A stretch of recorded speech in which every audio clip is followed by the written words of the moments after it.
At a Thanksgiving dinner, Dad said, "Not everyone here at this table deserves a seat tonight." Everyone chuckled, stared right at me. I simply grinned and replied, "Good thing I've built a life that doesn't need your approval. Don't worry, you'll read about it very soon." Can you imagine sitting down to Thanksgiving dinner, a meal that's supposed to be about family, only to have your own father look you dead in the eye and say, "Not everyone at this table deserves to be here"? What would you do when every single person turns to stare at you, knowing exactly who he meant? That was my first Thanksgiving home in almost 6 years, and the bitter taste of that moment still lingers. My name is Olivia, and that night, everything shifted for good. Growing up in Omaha, our house smelled of motor oil and Sunday dinners. A strange mix, right? It was warm, yes, but also noisy and absolutely packed with unspoken rules. My dad, Frank Bennett, he was all about grit and grime. He fixed engines, and in his own twisted way, he tried to fix people the same way, by tightening what he didn't understand. To him, success was sweat on your brow, grease under your nails. Books? Ideas? Those were for people who didn't know how to really work. I used to love sitting on the cold concrete floor of his auto shop, watching the sparks fly. It felt like magic, the way he could bring something dead back to life. But even then, my mind was always buzzing, trying to understand why things worked, not just how. I wanted to trace the circuits, uncover the invisible patterns. He just called it overthinking. My mom, Margaret, she was a quiet melody in our house. Gentle, patient, always smoothing out the tension before it could erupt. Whenever Dad snapped, usually at me for messing with something useless or forgetting my place, she'd murmur, "He means well, Liv. You know how he is." It became a twisted lullaby, wrapping me up and shutting me down all at once. Then there was Cole, my older brother. The golden boy. Quarterback, captain of everything. Dad's chest would puff up with pride at every Friday night game. His trophies filled a whole wall in our living room. The pride of the Bennetts, everyone called him, and Dad never corrected them. The silence that followed spoke volumes. Cole was what I should have been. And I wasn't jealous, not exactly. I just wanted to be seen. While Cole was out throwing footballs, I was digging through the junkyard behind our house, collecting old radios, broken speakers, discarded circuit boards. My garage became my secret lab. Hours after school, cross-legged on the floor, screwdriver in one hand, a flashlight clamped between my teeth. I learned to make old parts sing again. The first time I fixed a busted transistor radio, when I was 12, and a song from the 80s fuzzed to life, I nearly cried. That hum of static, that felt like belonging. But Dad? He'd just walk in, smell the solder, and grumble, "You're wasting electricity." If I tried to show him what I'd fixed, he'd shake his head. "That's not real work, Liv. You can't feed yourself with that." Then he'd ruffle Cole's hair and say, "Now there's a kid who knows how to build something real." Every single time. The first real crack between us, the one I felt echo for years, happened when I was 15. I'd spent weeks building a wind-powered generator out of scrap parts for the state science fair. Late nights, soldering until my fingertips burned. When I won first place, the judges shook my hand, called me brilliant. I came home clutching that ribbon, my heart absolutely thundering with pride. Dad was in his recliner, watching the news. I told him. He didn't even look away from the TV. "That's nice," he said, "but don't brag about it, Liv.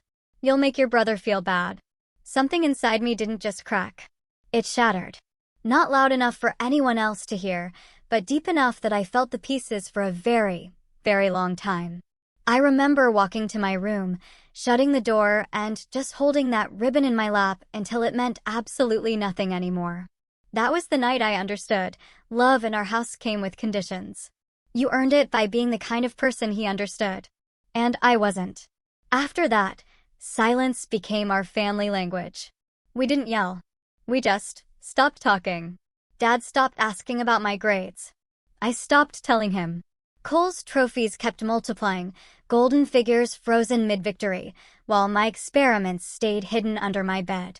Mom still offered her soft, nervous smile, trying to hold everything together, but her words just made the distance clearer. "He's proud of you in his own way," she'd whisper. "He just doesn't know how to say it." But pride shouldn't need a translator. Love shouldn't sound like an apology. I started to feel like a ghost in my own home, a quiet shadow.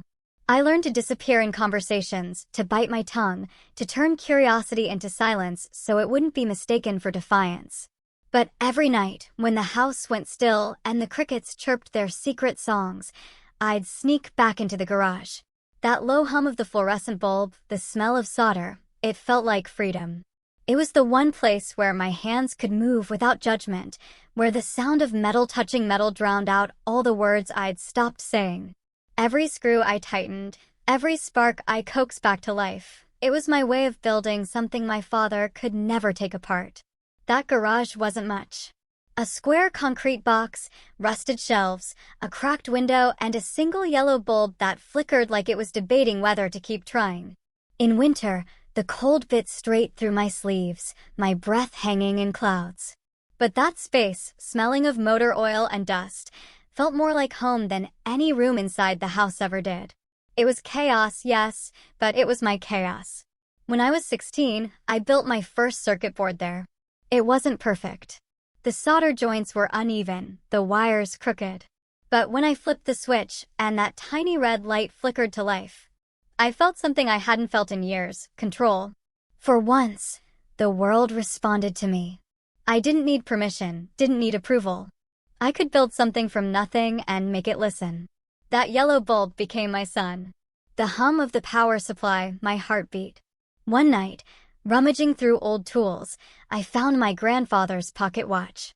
The glass was cracked, the minute hand frozen at 12:47. Dad used to call it junk from another time. But when I held it, I felt its weight, like it carried a story still trying to move.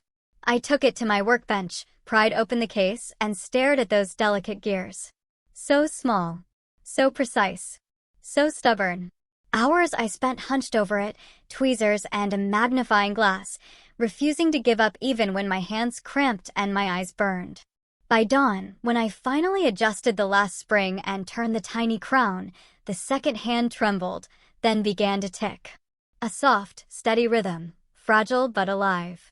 I remember laughing quietly, the sound echoing in the cold air. That broken watch, forgotten in a drawer, was beating again. It was the first thing I ever brought fully back to life. I wore it on a chain around my neck for weeks. Every tick reminded me that I could make something move forward, even when everything around me stood still. That was the night I made myself a promise. Sitting on the cold concrete floor, the pocket watch in my palm, I whispered, "If I can't make them proud, I'll make time itself listen."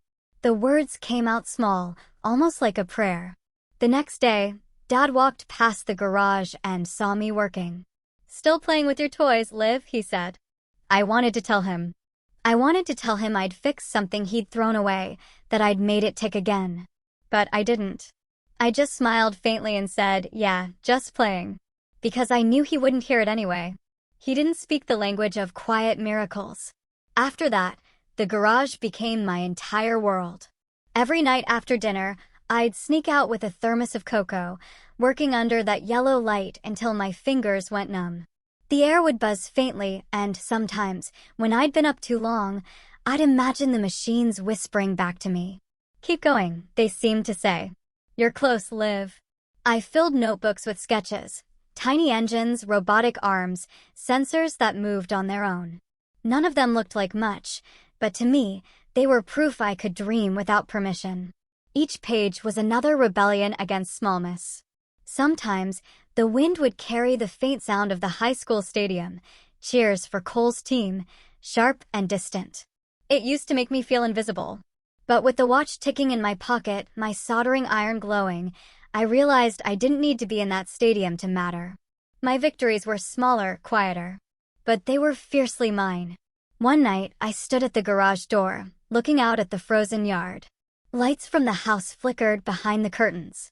Everyone inside was laughing, probably about Cole's latest touchdown. Maybe about me. I smiled anyway, a little sad, a little proud. Then I whispered to the dark, "One day, I'll build something that moves the world, even if they never see it." The words didn't echo, but they didn't need to. The garage heard me. The machines heard me. And so did time.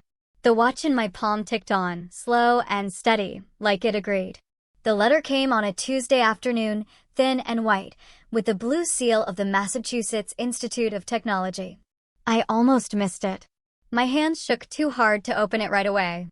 I just stood in the kitchen, staring, hearing the faint tick of my grandfather's pocket watch in my jacket pocket, a heartbeat reminding me to breathe. When I finally tore it open, the words blurred. "We are pleased to inform you that you have been awarded a partial scholarship to MIT. I read it again. And again, whispering the words out loud just to be sure they were real. A partial scholarship. I had done it. I ran outside to the garage, letter in hand, like it was proof of my entire life. Dad was leaning against his truck, oil on his hands, country music humming from the radio. "Dad," I gasped, breathless. "I got into MIT. On a full scholarship." He didn't even look up at first. "MIT," he repeated, wiping his hands on a rag. "That's for people with money and no sense. It's a full ride." I practically shouted. "They're covering tuition, all of it. I'll work for housing, I'll figure it out. It's a chance. My chance." He laughed. Once. Low and sharp. "A chance for what?" "To waste 4 years pretending you're better than the people who raised you." My throat tightened, a knot forming there. "It's not about that. It's about what I can build, what I can learn. This is what I've worked for." He tossed the rag onto the truck's hood. "You think I care about those toys you build in the garage? That's not real work, Liv. That's daydreaming. MIT doesn't make people like us. It eats them alive." Something heavy slid down inside me, a door slamming shut. "I can handle it," I said, my voice quiet but firm. "I've handled everything else." For a second, he just stared at me, like he was trying to see the child he used to understand, but couldn't find her anymore. Then, almost softly, he said, "You go. You're on your own. You want to chase this fantasy? Fine. But don't expect this family to pick up the pieces when it falls apart." The setting sun hit the windows behind him, turning everything gold except his eyes. They were hard, unblinking. I wanted to believe he didn't mean it, that he was just scared in his own way. But deep down, I knew. This was final. Mom was standing by the doorway, her hands clutching a dish towel, knuckles white. She didn't say anything, just watched us, her face pale with something between fear and heartbreak. When I turned to her, she gave me that small, tremulous smile I'd known my whole life. "He doesn't mean it, Liv," she whispered. "You know how he gets." I nodded, because it was easier than telling her that this time, he absolutely did. That night, I packed quietly. 2 suitcases, a stack of notebooks, and the pocket watch. I couldn't sleep, so I sat at my desk, staring at the acceptance letter under the lamp. "Congratulations," it read. "We look forward to your contributions." I thought about the garage, the red light on my first circuit board, the night I whispered I'd make time itself listen. Maybe this was time's answer. In the early morning, I heard Mom moving down the hallway. She knocked, then opened the door halfway, her eyes red. She held out a paper bag. "Sandwiches," she said, her voice shaking, "for the bus. And an apple. You'll need to eat." I took it, trying to smile. "Thanks, Mom." She hesitated, then stepped forward and hugged me. Quick, clumsy, but warm. When she pulled away, she whispered, "You have your grandfather's hands, you know. He would have been proud." Then she left before I could answer. When I stepped outside, the morning was cold enough to sting. I dragged my suitcases through the frost, the wheels bumping. The neighborhood was still asleep. As the bus rounded the corner, I looked back at our house. The windows were dark except for one, the kitchen, where Mom stood behind the curtain, a shadow in the soft glow of the stove light. I raised my hand, even though I knew she couldn't see me. Dad's truck was still in the driveway. The engine was off. He didn't come out. When the bus doors hissed open, I climbed aboard, sat by the window, and pressed my forehead against the glass. The pocket watch ticked softly in my coat pocket, each beat steady and sure. For a long time, I watched our street fade into the gray horizon, the familiar shapes of home growing smaller until they disappeared. I didn't cry. I thought I would, but I didn't. There was something freeing in the silence of that bus, in the way the world opened wide and endless beyond Nebraska's flat roads. I didn't know what waited for me in Boston, just that it was mine. As the bus picked up speed, I took the watch out, its face catching the weak morning light. "We're going," I whispered. "Let's make it count." Outside, the frost sparkled like metal. The highway stretched ahead, long and bright, carrying me toward a place where I wouldn't need anyone's permission to exist. Cambridge was nothing like Omaha. The city moved faster, spoke louder, never stopped glowing. Even the air felt smarter, charged with ambition. I rented a tiny room in a crumbling 3-story house off Massachusetts Avenue, radiators that hissed, windows that never quite shut. My room was barely wide enough for a twin bed and a folding desk, but it had a window overlooking the street, and from there, I could see the faint red glow of the MIT dome.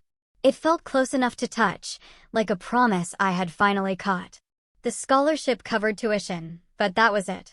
So I took whatever jobs I could find, washing dishes before sunrise, cleaning labs at night, running on coffee and pure, desperate luck. I kept the pocket watch in my coat pocket, always. When I was too tired to think, I'd slip my hand inside, feel its slow rhythm, and remind myself why I was here. If I can't make them proud, I'll make time itself listen. Days blurred. Lectures in the morning, problem sets in the afternoon, work until midnight. Some nights, I'd curl up on the floor of the robotics lab beside half-assembled prototypes, the hum of machines lulling me into a shallow sleep. My body was constantly tired, but my brain? Always alive.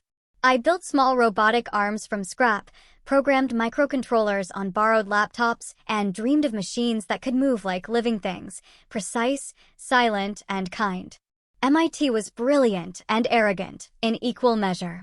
My classmates came from families of scientists and CEOs. They spoke about innovation like it was their birthright.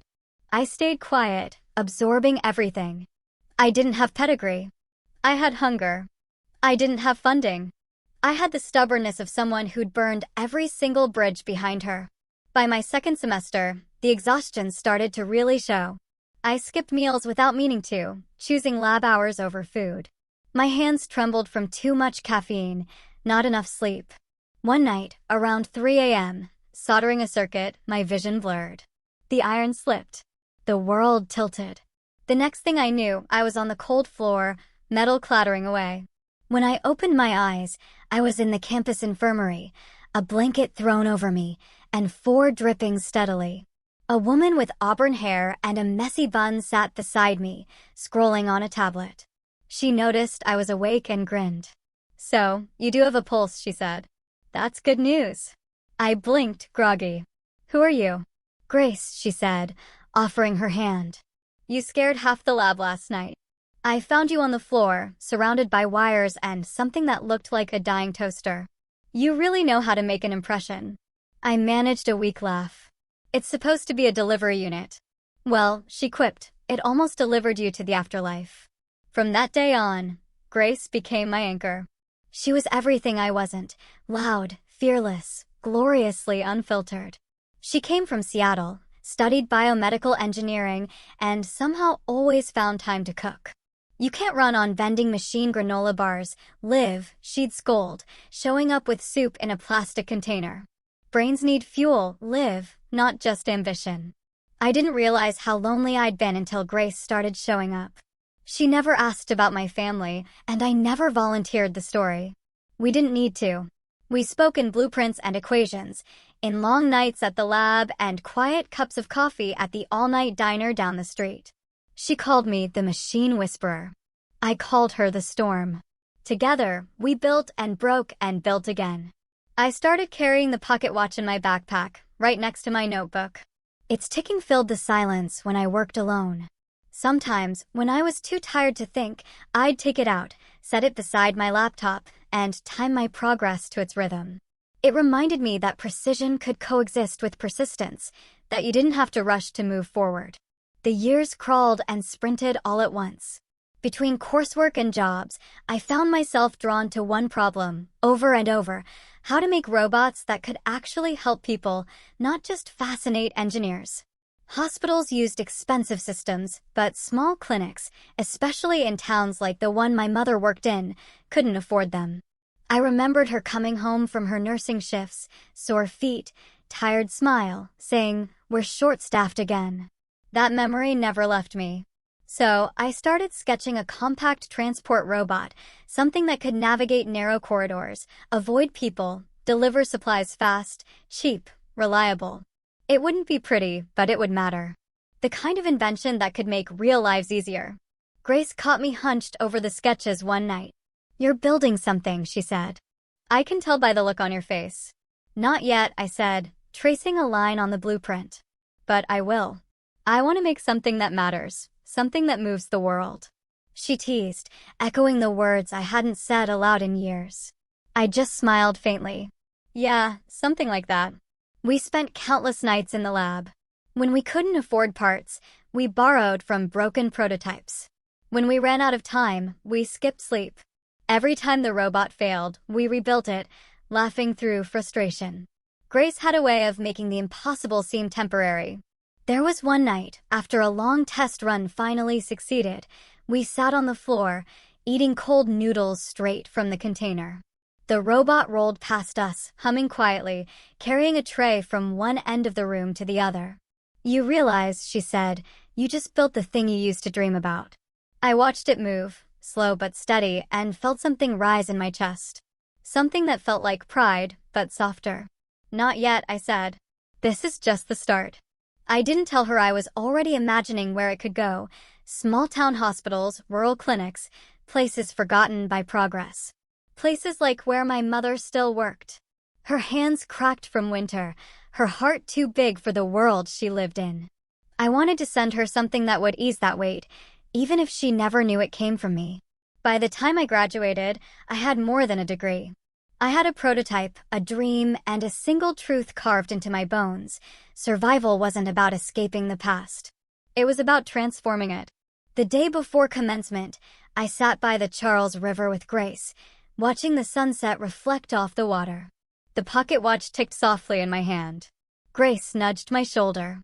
"So, what's next for you, Bennett?" I looked toward the horizon where the city lights were beginning to shimmer and said, "I think it's time to build something that doesn't need anyone's permission to exist." The wind off the water was cold, but I didn't feel it.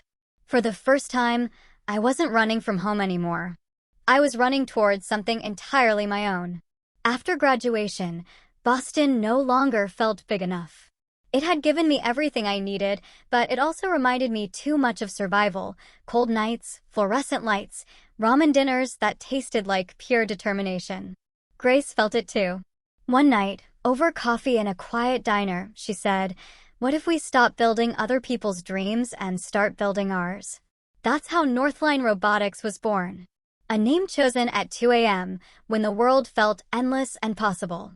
We packed our few belongings into our old hatchback, strapped the prototypes into the back with duct tape, and drove west until the skyline gave way to mountains. We chose Denver not because it was convenient, but because it was wild. Open skies, sharp air, room to breathe, something Boston never truly offered. We found an old auto garage on the edge of the city, rented it for next to nothing. Drafty walls, rusted tools, peeling paint, it smelled faintly of gasoline and rain-soaked concrete. But to us, it was perfect. A blank canvas. We scrubbed it clean, set up folding tables, strung extension cords, and claimed it as home. The early days were brutal. Denver winters could cut through your bones, and the heater barely worked. We wore gloves while coding, our breath fogging as we huddled around laptops. Dinner was always the same: canned soup, reheated noodles, or the occasional pizza when a freelance gig kept the lights on. The nights blurred. Code turned into numbers, numbers into hours, hours into years. We built everything by hand: frames, sensors, circuitry. Grace handled design. I handled mechanics and algorithms. Our first prototype, Northline 1, was small, clunky, and constantly breaking. Its navigation was shaky, its sensors unreliable, but it had a pulse. We stayed up entire nights, rewriting code, soldering joints until our fingers went numb. Every time we thought we were close, something failed spectacularly. Motors overheating.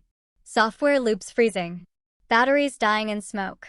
Money ran out faster than courage. Investors smiled politely, but always passed. They didn't understand why two women with no corporate backing thought they could compete with billion-dollar robotics firms. Too niche, they'd say. Rural healthcare doesn't scale.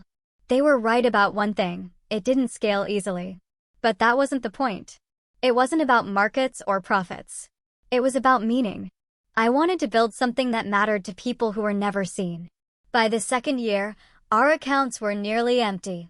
We owed back rent on the garage. Our equipment was failing. Even Grace, eternally optimistic Grace, started to lose her light. One night, she slammed her laptop shut. "Maybe they're right, Liv," she said. "Maybe no one's waiting for this." I didn't answer. I just stared at the old pocket watch sitting on the workbench beside me. It was still ticking, steady and patient, like it always had. I thought of my father's voice. MIT is for people with money and no sense. Then I thought of my mother's tired hands, her hospital shifts, her quiet strength. I looked at Grace. "Someone is waiting," I said. "They just don't know it yet." The next morning, I wired every last dollar from my personal savings into the company account. Grace didn't find out until later, when she checked the books and froze. "You put in everything?" she asked. "Everything you had?" I nodded.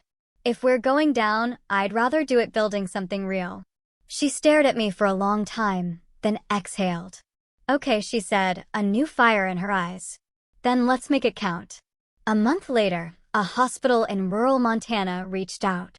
Their administrator, Dr. Patel, had read a small blog post about our prototype and wanted to test it. "We can't afford the big commercial systems," she'd said over the phone. "But we'll take anything that works." Grace and I packed up Northline 1, wrapped it in blankets, and loaded it into a rented van. 16 hours through snow-covered plains and mountain passes. By the time we arrived, the sky was lavender with dawn. The hospital was small, 2 floors, 20 rooms, a handful of nurses who looked more tired than paid. We spent 3 days setting up sensors, mapping hallways. The staff watched us curiously, but didn't expect much. When the first trial run began, I held my breath. The robot whirred softly, rolled down the hall, turned at the first corner, and, for once, didn't crash. It carried a tray of lab samples from the nurses' station to the diagnostics wing without a single error. The nurses clapped, half in disbelief. By the end of the week, Northline 1 had completed over 200 deliveries. Supply turnaround times dropped, costs plummeted, and nurses who once spent hours running errands now had time to sit with patients. Dr. Patel called us into her office on the final day. "You didn't just save us money," she said. "You gave us time." On the drive back to Denver, neither Grace nor I said much. The snow came down in slow sheets, catching in the headlights. Halfway through Wyoming, she looked at me. "We did it, didn't we?" I smiled faintly, my eyes still on the road. "Barely," I said, "but barely counts." The next morning, a local Montana newspaper ran a small story: "Engineer builds robots for rural healthcare." It wasn't a national headline, wasn't front-page news. But it was something. The first time I saw my name in print, I didn't feel triumphant. I felt still, like a clock that had finally found its rhythm. The article spread quietly, first among medical forums, then local tech circles, then small-town hospitals desperate for affordable solutions. Emails began to arrive, slowly at first, then dozens at a time. "Can we test your model? Can we license your design? Can you teach us how it works?" Within 6 months, we had more orders than we could handle. Grace cried when the first real check cleared. I didn't. I just stood in the middle of our cold garage, the robot humming softly beside me, and whispered, "They don't see me, but the world will." And it did. By the end of the year, Northline Robotics had expanded into a proper workspace. The walls were clean now, the lights bright, the floors warm. But I kept that old pocket watch on the shelf above my desk, still ticking away the hours. It reminded me that I hadn't escaped my past. I had transformed it into motion. Every tick was a small defiance against every voice that said I couldn't. Sometimes at night, when the lab went quiet and Grace had gone home, I'd sit alone and listen to that sound, the faint, steady heartbeat of everything I'd built from the wreckage of what I'd left behind. And every time it clicked, I heard the same promise I'd made years ago in the cold of my father's garage. If I can't make them proud, I'll make time itself listen. Now it was listening. So was the world. 3 years later, the world finally caught up to what we'd built. Northline Robotics had grown from a cold garage into a real company.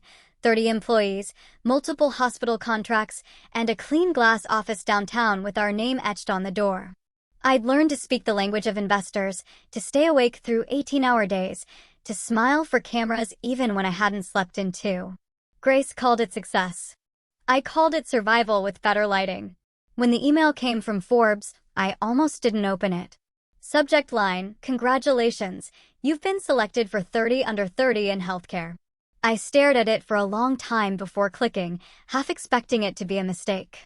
It wasn't. They wanted to feature our work on robotic systems for rural hospitals. The same dream that had started in a freezing Denver garage, now printed in a glossy magazine that used to sit untouched on my father's coffee table.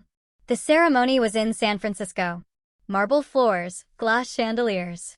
Cameras flashed, champagne flowed. People introduced themselves with smiles that didn't quite reach their eyes. I wore a simple navy suit and a silver watch. The pocket watch was too old for nights like this, but I kept it in my purse anyway. It ticked faintly, grounding me. During the live interview, under blinding stage lights, the reporter leaned forward, a bright, professional smile on her face. "Olivia Bennett," she said. "Your company has helped hospitals across 5 states. That must feel incredible. Tell me, your family must be so proud, right?" The question hit harder than I expected. It wasn't cruel. It was casual, innocent, even. But it landed exactly where it hurt. The studio lights blurred for a second. I smiled, because that's what you do when you can't afford honesty. "They're probably busy," I said lightly. "We don't talk much about work." The interviewer laughed politely, moved on. The cameras kept rolling. I answered everything, perfectly measured, articulate, unshakable. But inside, I felt something small and familiar hollowing out a space in my chest. That night, I returned to my hotel room overlooking the bay. The city below glowed like circuitry, every light another heartbeat of a world that never slept. I kicked off my heels, set the award plaque on the desk, and sat by the window with a glass of champagne I never drink. For a while, I just watched the fog roll in from the water, trying to let the noise of the evening fade. Out of habit, I reached for my phone. I scrolled through emails first, congratulations from partners, messages from colleagues, a text from Grace that said simply, "We did it." Then, without meaning to, I opened Instagram. The first photo that appeared stopped me cold. My father's account. I hadn't looked at it in years. The picture was simple, our old dining room in Omaha. My father, mother, and brother Cole sitting around the table. Same amber lighting. Same walls. Same china plates. Cole was laughing, his arms slung around Dad's shoulder. Mom's smile was small but warm. The caption read, "So proud of my boys." There was no empty chair in the picture. No hint that I'd ever existed at that table. I stared at it until the screen blurred. The sound of the city outside grew distant, like I was underwater. I set the phone face down and let the silence fill the room. The champagne on the nightstand caught the light from the window, tiny bubbles rising in slow, lazy motion, untouched. I leaned back against the cool glass and closed my eyes. This was supposed to be the moment that made everything worth it. The recognition, the validation, the proof. But instead, it felt hollow, like a pause in an empty room. I had built everything I'd promised myself I would. Everything they said I couldn't. And yet, the people I'd once wanted most to see me had never even looked up.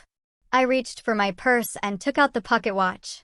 It was still ticking, steady, and unbothered. For years, that sound had meant hope, momentum, progress, defiance. Tonight, it just sounded like time passing, indifferent to what I had built or lost. I set it on the nightstand beside the champagne, the faint reflection of the city lights glinting across its surface. Outside, the fog thickened, swallowing the skyline until only the faint glow of streetlights remained. I whispered into the empty room, "They don't see me, but the world will." My new apartment sat high above downtown Denver, its walls almost entirely of glass. From where I stood in the living room, the Rockies stretched across the horizon, like a memory that refused to fade. The morning light spilled in softly, catching on the clean lines of the furniture, the pale oak floors, the quiet hum of a city waking below. For the first time in years, I didn't hear machines, alarms, or footsteps. Just air. Just silence. When I moved in, I promised myself I wouldn't fill the space with noise. No clutter, no chaos, no ghosts. The walls were bare except for 3 frames, my MIT diploma, the first Northline robotics blueprint, and a photo of the prototype that saved that Montana hospital. Between them hung the pocket watch, encased in glass. It still ticked, its rhythm soft and steady, a reminder not of struggle anymore, but of arrival. The centerpiece of the apartment wasn't the view or the decor. It was the table. I'd commissioned it from a local craftsman who salvaged wood from abandoned barns in the mountains. 12 feet long, reclaimed walnut, with 12 identical chairs. No head, no end. Everyone equal. When it was delivered, the craftsman asked if I wanted to stain it darker, make it look more formal. I told him no. Let it keep its scars. It's the only honest thing in here. That table became the heart of my home. Not for show, not for meetings or media interviews, but for something quieter, solitude without loneliness. Some nights I'd make a simple meal, soup and bread, and eat in the soft glow of the pendant light hanging above it. Other nights, I'd spread out sketches for new prototypes, tracing ideas across its worn surface until dawn. There was a peace in that routine, a rhythm I had never known in the house I grew up in. I used to think success would sound like applause or recognition, but here it sounded like the faint tick of the pocket watch and the whisper of wind against the glass. It was the kind of quiet you don't earn by running faster. It's the kind you reach when you finally stop. Sometimes I caught myself staring at that table for long stretches, imagining what it would feel like to have it full. People talking, laughing, no one trying to prove their worth, no one sitting lower or higher than anyone else. Maybe that was the real dream all along. Not robots or headlines or companies, but a seat at a table where everyone belonged. There were no family photos anywhere. Not out of bitterness, but out of truth. They didn't belong here. This space wasn't built on nostalgia. It was built on reclamation. I had spent too many years trying to make something out of absence, too many nights wanting someone else's approval to make me whole. Now, the absence was part of the design. Every inch of quiet, every empty chair, was exactly where it should be. When guests visited, colleagues, new friends, the occasional journalist, they always commented on the view. "It must feel amazing to live up here," one of them said once. I smiled and replied, "It feels quiet." That's enough. At night, Denver glittered below like a field of stars that had fallen to earth. I'd turn off the lights, let the city's glow fill the room, and listen to the watch ticking softly on the wall. For years, that sound had been a measure of survival, counting the seconds between exhaustion and hope. Now it was the sound of stillness, of time that didn't need to be outrun. Sometimes, when I caught the reflection of the mountains in the glass, I'd think about that old dining room in Omaha. The rigid table. My father's voice. The laughter that cut sharper than words. The contrast was almost surreal. There, I had learned to stay small. Here, I had learned to take up space without apology. I didn't build luxury. I built peace. And for the first time, it was enough. The message arrived on a gray Tuesday morning. The kind of day when Denver felt more like sky than city. 6 p.m. Thursday. Mom misses you. Just Mom. No emojis, no pretense of small talk. 7 words that landed heavier than they should have. I must have read it a dozen times, the cursor blinking on the screen like a heartbeat. It had been years since I'd gone back to Nebraska. Years since I'd stepped inside that house with its amber light and walls that could hold a grudge. I'd promised myself I wouldn't return unless I wanted to. And I wasn't sure if this counted as wanting. But Mom misses you was enough. It always had been. So Thursday morning, I packed a small bag, grabbed my coat, and started driving east. The miles blurred by, long stretches of highway and empty plains, the mountains fading behind me like a memory I wasn't ready to let go of. The pocket watch sat on the dashboard, its steady tick filling the silence between radio and wind. By the time I reached Omaha, dusk had settled over the streets, washing everything in the kind of pale orange that made even the ordinary look forgiving. Their house looked smaller now, like someone had pressed time down on it. The shutters still green, the porch light still flickering. For a moment, I just sat in the car, engine running, hands gripping the steering wheel. Then I turned it off, pocketed the watch, and walked to the door.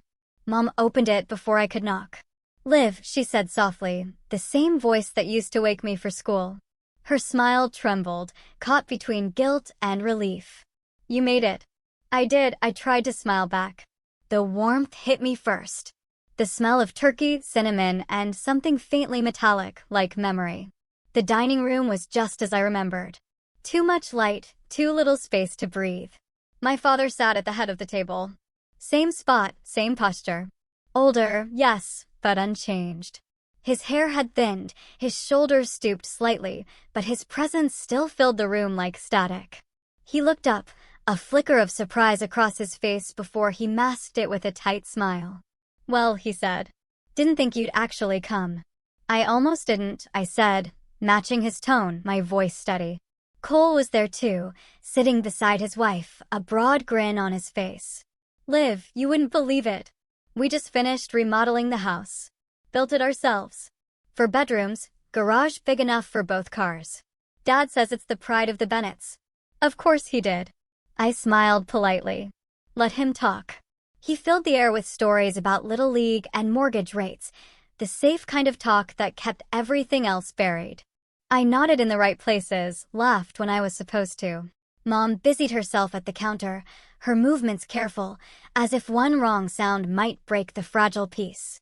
The conversation stayed light for most of dinner, but it was the kind of light that flickers before it burns out.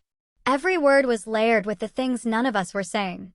My father asked about my machine company in the same tone someone might ask about a hobby. My mother asked if I was eating enough. Cole offered to set me up with one of his friends who liked smart women. It was after the second bottle of wine that the air changed. My father leaned back in his chair, swirling the glass in his hand. His cheeks were flushed, his eyes gleaming with the kind of false nostalgia that usually precedes cruelty.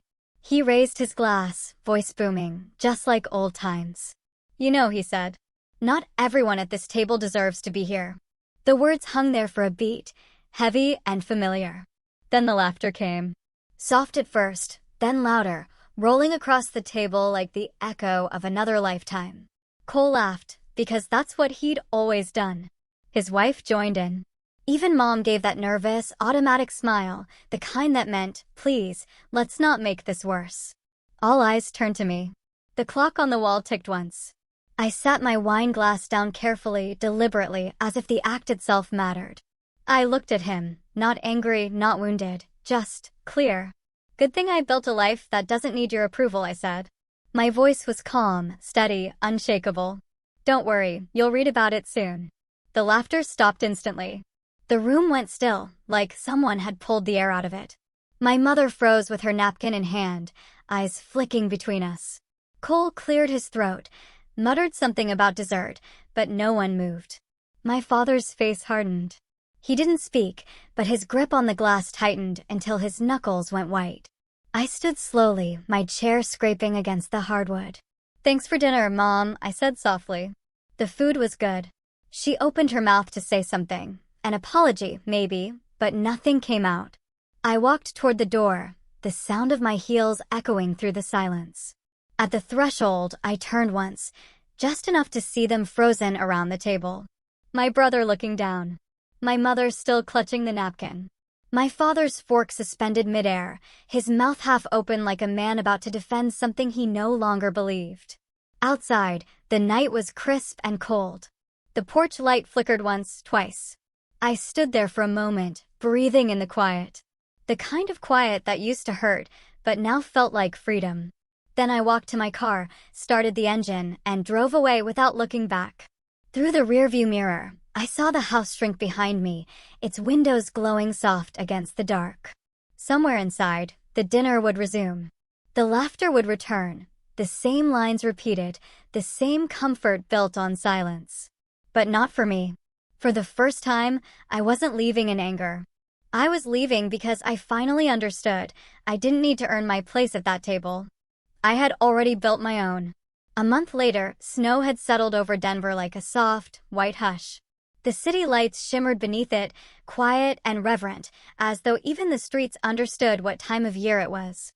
I hadn't planned to do anything for Christmas. For years, the season had meant empty rooms, unanswered calls, a calendar full of work to fill the silence. But this year felt different. Maybe it was the dinner in Omaha, the look on my mother's face, or maybe it was the sharp realization that some wounds only stop bleeding when you stop waiting for someone else to heal them. Whatever it was, one morning in early December, I called Grace. "What if," I said, "we host a dinner?" She laughed. "A company dinner?" "No," I said. "Something real. Something for people who never get invited to the fancy ones." 2 weeks later, the conference hall at Northline's headquarters was transformed. We cleared out the machinery, brought in long wooden tables, strung golden fairy lights from the rafters, and filled the air with the scent of cinnamon and roasted apples. We hired local chefs, rented buses to bring in hospital staff and families who couldn't afford the trip, and filled the space with a warmth that no amount of money could fake. The guest list wasn't curated or elegant. It was human. Nurses from the rural hospitals are robot-supported. Patients recovering from long-term illnesses. A handful of single parents juggling medical bills. A dozen children still fighting their way back from hospital beds. No media, no sponsors. Just people who deserved a night where the world felt kind again. When the doors opened that evening, the cold rushed in with laughter. Children ran toward tables decorated with pine cones and silver ribbons. The nurses, some still in their scrubs, shyly accepted mugs of cider. Music floated through the air, soft jazz, just enough to make the room feel alive, but never loud enough to drown out conversation. I moved between the tables quietly, checking that everyone had what they needed. Grace, bless her heart, had dressed up as Mrs. Claus, handing out wrapped scarves and gloves. A local bakery had donated gingerbread cookies shaped like gears, her idea, not mine, and they disappeared almost instantly. Halfway through dinner, one of the older nurses, a woman named Karen, caught my hand. "You didn't have to do this," she said, her eyes glistening. "I know," I said softly. "That's why it matters." The food was simple, but perfect. Roasted turkey, sweet potatoes, apple pie, warm enough to melt the cold out of anyone. Laughter grew louder as the night went on, weaving through the music and the clinking of cutlery. It was the sound of belonging, raw and unpolished. I was pouring cider for one of the kids when I noticed a man with a camera at the door. Then 2 more, local reporters, drawn by word of mouth. I hadn't invited them, but I didn't send them away either. Some stories don't need hiding. One of them, a young woman with a notepad and an earnest smile, approached gently. "Miss Bennett," she said, "we heard you organized this whole thing yourself. Would you mind telling us why?" I looked around the room, at the nurses laughing with their patients, at the children tearing open presents wrapped in bright red paper, at Grace, pretending to be shocked every time someone thanked her. Then I smiled. "Because everyone deserves a seat at a table," I said. "Especially those who are told they don't." She nodded slowly. "That's beautiful." I shrugged. "It's just the truth." She left soon after, but not before her photographer snapped a few pictures of me sitting beside one of the children. A little girl in a wool hat too big for her head, her foreport tucked beneath her sleeve. Her name was Lily. She was 8 years old, recovering from leukemia. She told me she wanted to be an engineer someday. "Like Iron Man," she whispered, grinning through missing teeth. We talked for nearly an hour. She asked endless questions about the robots, how they moved, what they could do. I showed her sketches on my phone, and she drew her own version on a napkin, a lopsided little machine with a smiley face on its screen. When I told her it was perfect, she giggled. That bright, clear sound only children seem to carry. Later, when the night was winding down, she looked up at me with wide, serious eyes and asked, "Do you have a family?" The question landed softly but deep. For a moment, I didn't know how to answer. The truth was complicated, heavy. But she wasn't asking for a confession, just honesty. So I smiled and said, "Tonight I do." She nodded as if that made perfect sense. When the last guests left and the music faded, the room was a beautiful kind of chaos. Crumbs on plates, ribbons scattered on the floor, the faint smell of cinnamon still clinging to the air. I stood there for a long moment, taking it all in. The laughter still echoed faintly in my ears, a sound so full it almost hurt. Grace came up beside me, her cheeks flushed, her hair escaping from the Santa hat. "You realize this is going to be all over the news tomorrow," she said. "Let them write what they want," I said, smiling. "It's not about that." But the next morning, the photo was everywhere. On local news sites, healthcare journals, even shared on social media by hospital workers across the country. It showed me sitting with Lily, both of us laughing over her napkin drawing. The headline read, "Engineer hosts Christmas dinner for patients and nurses, says everyone deserves a seat at the table." My inbox filled with messages. My phone buzzed with calls. But what I remembered most wasn't the noise. It was the feeling. The warmth of that room. The smell of cinnamon. The laughter that didn't come at my expense. That night, I walked into my apartment, the golden city lights glimmering against the snow, and set the pocket watch on the table. It ticked softly, filling the space like a heartbeat. For years, that sound had marked time passing without meaning. Now, it sounded like grace. And for the first time, I realized something simple, something I'd spent years chasing without knowing why. I didn't need to be proud of where I came from. I just needed to be at peace with where I'd arrived. The next morning, the world outside was still blanketed in snow, soft and bright under the Denver sun. My apartment was quiet, except for the faint hum of the heater and the steady ticking of the pocket watch on the table. I was making coffee when my phone began to ring. The number was familiar, but utterly unexpected. Home. For a second, I almost didn't answer. Then I did. "Liv?" My mother's voice was small, breathless, like she'd been holding it in for years. "It's everywhere. The news. The papers. Your photo. The dinner. The little girl. Your father saw it first thing this morning. He didn't say anything. He just left the paper open on the table." I closed my eyes and leaned against the counter, the warmth of the mug grounding me. "It's okay, Mom," I said quietly. "I didn't need you to see that I'm good. I just wanted you to know I'm okay." She was silent for a moment. Then I heard the soft sound of her crying on the other end, the way she used to when she thought no one was listening. "He was wrong," she whispered. And I was too. I told myself staying quiet would keep the peace, but silence never protected anyone. I see that now. I swallowed the ache in my throat, staring out the window where snow still drifted down like ash. "I know, Mom," I said gently. "You don't have to explain." "I should have stood up for you," she said, her voice breaking. "I should have told him to stop, that you didn't need to be like him or your brother to make us proud. I thought I was keeping the family together, but all I did was lose you." The words hit harder than I expected. Not because they were harsh, but because they were honest. The kind of honesty that comes too late and still matters anyway. "You didn't lose me," I said softly. "I just had to go build something else before I could come back." She laughed through her tears, a shaky, fragile sound. "Your father." She paused, searching for the words. "He didn't say anything. But when he read the article headline, 'She built a table for those who had none,' he just sat there for a long time. Then he folded the paper and walked out to the porch. I pictured it instantly. The old kitchen, bathed in morning light. The newspaper spread across the wooden table. The same table where those words had once been spoken. Not everyone at this table deserves to be here. And now, years later, another table, another story, printed for the world to see. "Maybe he's thinking," I said. "That's a start." "Do you think he'll call?" she asked. I smiled faintly. "I don't need him to." She was quiet again, the kind of quiet that felt like a breath after a storm.